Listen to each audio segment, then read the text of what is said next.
Oke, welcome back di Academy Traders. Di video ini, kita akan bahas mengenai support dan resisten.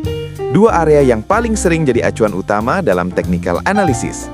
Dan ini adalah konsep paling dasar buat kalian yang baru belajar membaca arah harga. Apa itu support dan resisten?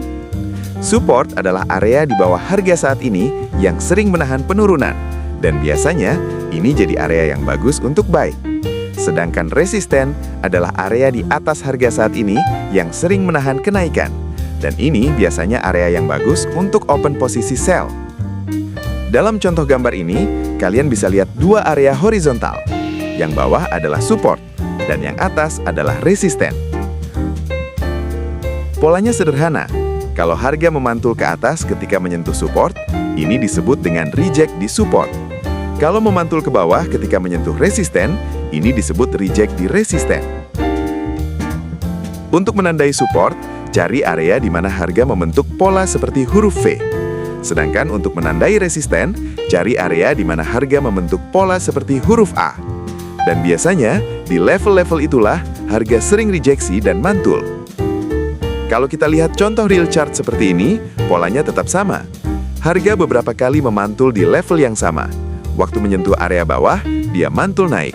Waktu menyentuh area atas, dia mantul turun. Jadi, meskipun bentuk candlenya acak, struktur pantulannya tetap mengikuti support dan resisten yang kita tandai. Begitu ya? Sekarang kita masuk ke konsep berikutnya, yaitu break structure. Karena nggak selamanya harga itu akan terus mantul. Justru harga menembus area support atau resisten. Dan saat area itu ditembus, fungsinya akan berubah. Kalau ditembus ke atas, yang awalnya dia berperan sebagai resisten, sekarang perannya berubah menjadi support, atau biasa disingkat dengan RBS, yaitu resisten become support. Dan kalau ditembus ke bawah, yang tadinya dia berperan sebagai support, sekarang perannya berubah menjadi resisten, atau biasa disingkat dengan SBR, yaitu support become resistant. Ini adalah contoh di chartnya. Resisten ditembus ke atas, lalu saat harga turun kembali, area itu malah jadi support dan menahan harga dari bawah. Begitu juga sebaliknya, support ditembus ke bawah. Saat harga naik, area itu ditahan sama support yang perannya udah berubah jadi resisten baru, sehingga harga ditahan untuk naik lebih jauh.